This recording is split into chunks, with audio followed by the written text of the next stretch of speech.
Assalamualaikum warahmatullahi wabarakatuh. Salam jumpa kembali untuk seluruh sahabat-sahabat YouTuber, sahabat media, serta para pemirsa dan seluruh para pendengar, para penggemar di seluruh tanah air Indonesia, di Jakarta, Jakarta Selatan, tak lupa pula seputar Kukusan, PJ Depok.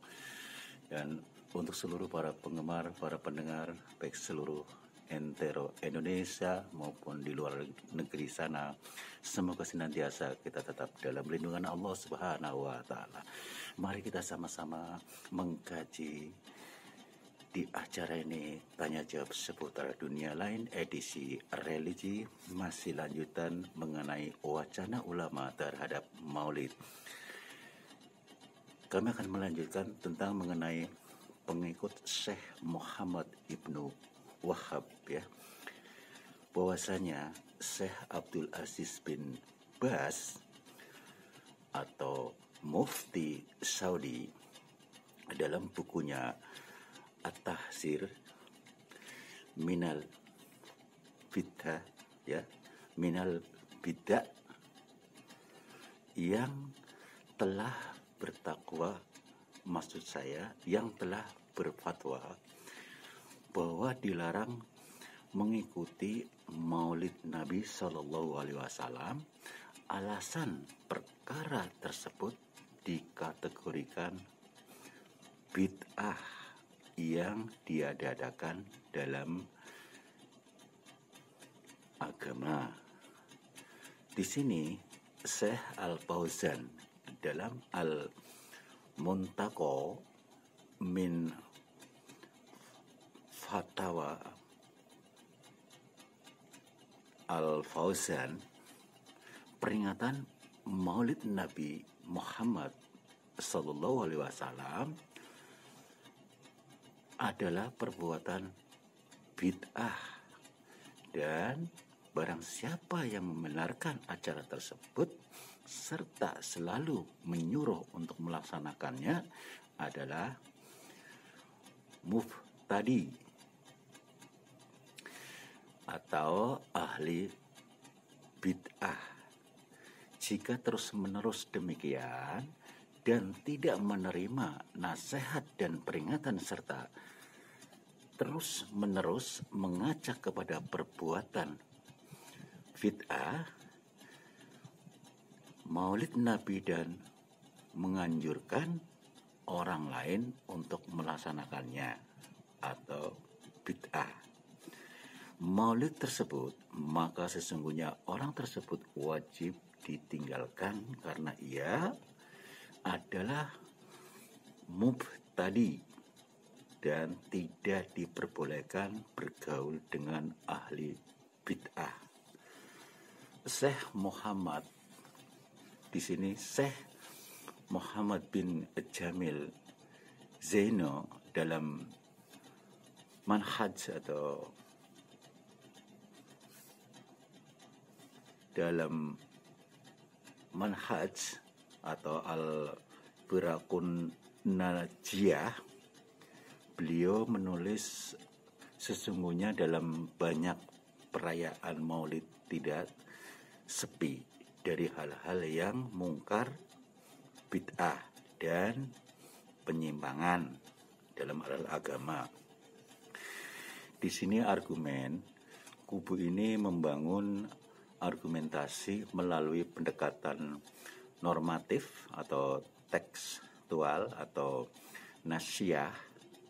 Menurut mereka, perintah peringatan Maulid secara eksplisit baik dalam Al-Quran maupun Al-Hadis tidak pernah ditemukan, karena memang kenyataannya memang Rasulullah SAW sama sekali tidak pernah melakukan seremoni peringatan hari lahirnya. Belum pernah didapati suatu hadis atau nas yang menerangkan bahwa setiap tanggal 12 Rabiul Awal, sebagian ahli sejarah mengatakan tanggal 12 Rabiul Awal, sebagian ahli sejarah mengatakan 9 Rabiul Awal. Rasulullah SAW mengatakan upacara peringatan hari kelahirannya, bahkan ketika beliau sudah wafat, tidak didapati para sahabat ridwanullahi, maksud saya ridwanullahi alaihim, melakukannya tidak juga para tabi'in dan tabi'in dan para salafunas saleh. Bahkan sekian generasi berikutnya dari umat Islam tidak pernah melakukan hal itu.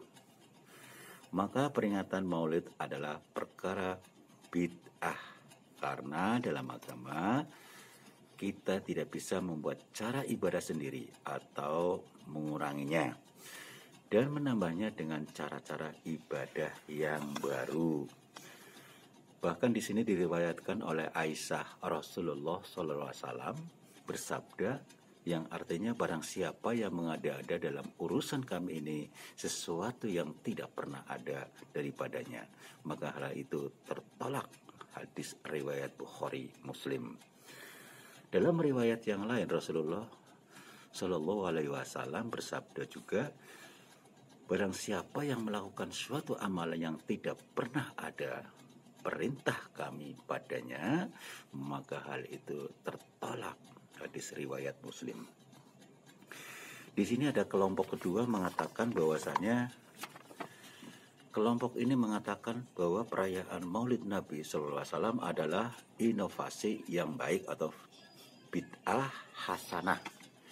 Kelompok ini diwakili oleh banyak ulama, diantaranya Imam Jalaluddin Sayuti, Sayyid Syekh Ahmad bin Zaini Dahlan, Ibnu Hajar Asqalani, Imam As-Subki, dan termasuk Ibnu Hajar Al-Haytami. Telah berkata Imam Jalaluddin Sayuti, seorang ulama dari madhab Syafi'i, dalam kitab Hus Al-Maqsid fi Amal Al-Maulid, ibadah macam itu adalah bid'ah hasanah atau bid'ah baik yang diberi pahala mengerjakannya, karena dalam amal ibadah itu terdapat suatu membesarkan Nabi, melahirkan kesukaan dan kegembiraan atas lahirnya Nabi Muhammad SAW yang mulia.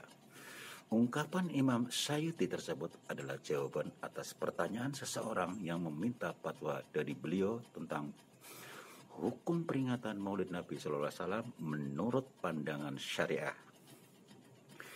Selanjutnya kitab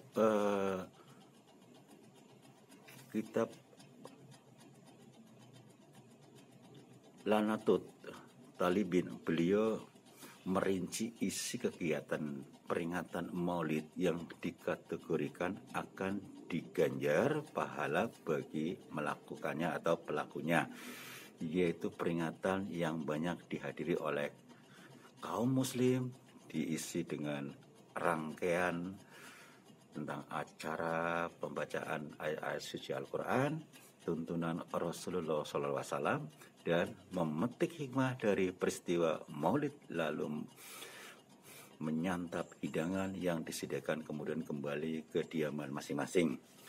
Ibnu Hajar Al-Asqalani dalam kitab Fatwa Kubro menjelaskan, asal melakukan Maulid adalah bid'ah, tidak diriwayatkan dari ulama salaf dalam 3 abad pertama. Akan tetapi di dalamnya terkandung kebaikan-kebaikan dan juga kesalahan-kesalahan. Barang siapa yang melakukan kebaikan di dalamnya dan menjauhi kesalahan-kesalahan, maka ia telah melakukan bid'ah yang baik, bid'ah hasanah.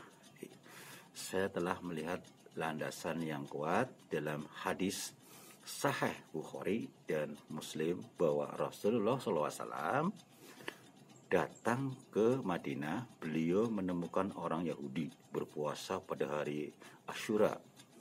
Maka beliau bertanya kepada mereka dan mereka menjawab, itu hari di mana Allah menenggelamkan Fir'aun, menyelamatkan Musa. Kami berpuasa untuk mensyukuri itu semua. Dari situ dapat diambil kesimpulan bahwa boleh melakukan syukur pada hari tertentu. Di situ terjadi nikmat yang besar atau terjadi penyelamatan dari mara bahaya, dan dilakukan itu tiap bertepatan pada hari itu. Syukur bisa dilakukan dengan berbagai macam ibadah seperti sujud, puasa, sedekah, membaca Al-Quran, dan lain-lain. Apa nikmat paling besar selain kehadiran Rasulullah SAW di muka bumi ini? Maka sebaiknya merayakan Maulid dengan melakukan syukur berupa membaca Al-Quran, memberi makan fakir miskin, menceritakan keamanan dan kebaikan Rasulullah yang bisa menggerakkan hati orang untuk membuat baik dan amal soleh. Adapun yang dilakukan dengan mendengarkan musik dan memainkan alat musik, maka hukumnya dikembalikan kepada hukum pekerjaan itu. Maka hukumnya dikembalikan, itu mubah, maka hukumnya mubah. Kalau itu harus atau haram, maka hukumnya haram. Dan kalau itu kurang baik, maka begitu seterusnya. Pendapat Ibnu Hajar al-Haythami, fit'ah yang baik itu sunnah dilakukan, begitu juga memperingati hari Maulid Nabi Sallallahu Alaihi Wasallam. Pendapat Abu Salma, maksudnya Abu Sama atau guru Imam Nawawi, termasuk yang hal baru yang baik dilakukan pada zaman ini adalah apa yang dilakukan tiap tahun pertempuran, maksudnya bertepatan pada hari kelahiran Rasulullah SAW dengan memberikan sedekah dan kebaikan, menunjukkan rasa gembira dan kebahagiaan. Sesungguhnya itu semua berikut: menyantuni fakir miskin adalah tanda kecintaan kepada Rasulullah SAW dan penghormatan kepada beliau. Begitu juga merupakan bentuk syukur kepada Allah atas diutusnya Rasulullah SAW kepada seluruh alam semesta. Dan berkata Said Ahmad bin Zaini Dahlan, telah berlaku kebiasaan bahwa orang apabila mendengar kisah Nabi dilahirkan, maka ketika Nabi lahir dari itu, mereka berdiri bersama-sama untuk menghormati dan membesarkan nama Nabi Muhammad SAW.